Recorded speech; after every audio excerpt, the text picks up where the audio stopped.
What is going on, guys? My name is Kenneth Fleece. What? Introduce yourself. Isn't it kind of obvious that we're the same person? I mean, yeah, but I thought that since we're technically two people right now, that we could both introduce ourselves individually.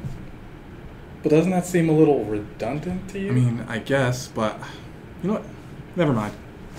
Intro.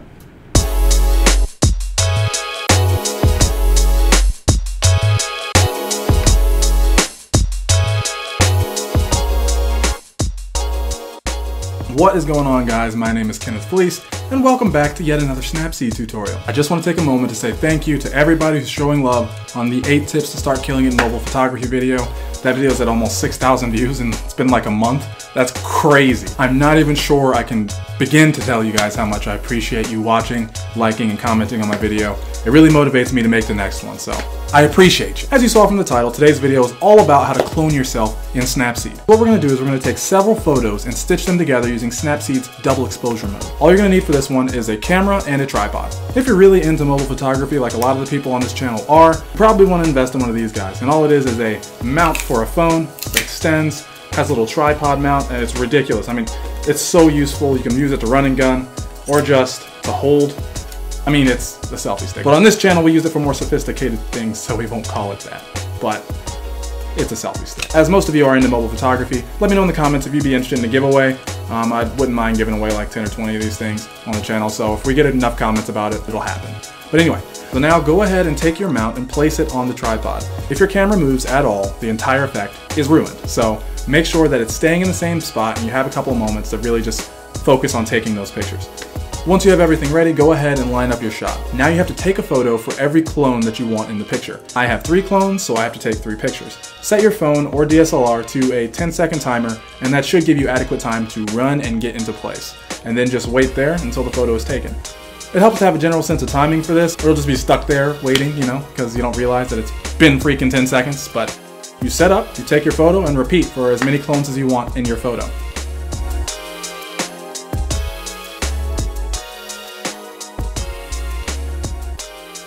As always, once you have your shot, go ahead and hop into Snapseed. Once inside, you're gonna have to open up one of the images, it doesn't matter which one, that you just took. We'll choose this one because I consider it the first. Okay, once you have this image up, go ahead and hop into your tools, and we're gonna go straight into double exposure. And as you probably expect by now, you open up the double exposure and select the next one. Because the camera never moved, you're not gonna have to reposition anything, so all you have to do is change the opacity, really. Take the opacity all the way up, but you're not done there. If you look, we'll zoom in here, I'm see-through. And you don't want that, so let's go ahead and make this effect look a little better by hopping into our View Edits mode. At the very top, you'll see those 2 squares with the arrow jumping over them. Select that, View Edits. Now select your double exposure that's already blue, and first we're gonna select those little sliders. Now select those tabs in the bottom center, and select Darken. You'll notice that my clone is completely solid now. Next, what you need to do is go back into that little blue menu, and then select the paintbrush. What this does is applies all those double exposure edits that we just did, but only in the spots that we paint. So now go ahead and paint in your clone. You don't have to take a crazy amount of time doing this, but just be conscious of the setting and what will look good. I set my photos up to each have good lighting by using the same light and just repositioning it for every photo. You see where it's bright on one part, but it's dark on the other. That's because I had the light pointing in that direction for that photo, but not for the first one. So I have to paint this in consciously. So we'll go back to the paint, and I'll drop this exposure down to 0, and I'll just erase that part of the wall. So all we have is me poking out of the door.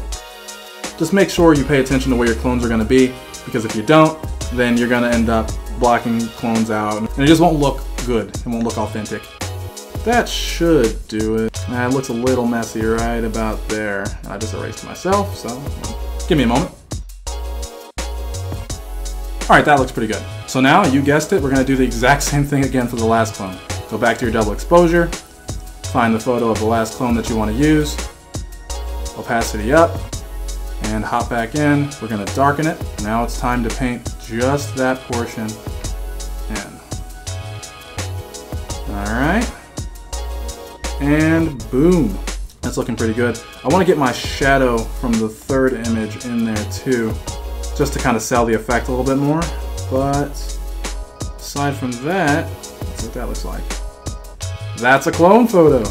Once you're done, put your finger down on the screen and check your edits. You can see that the lighting looks unnatural at the top because I painted that part in.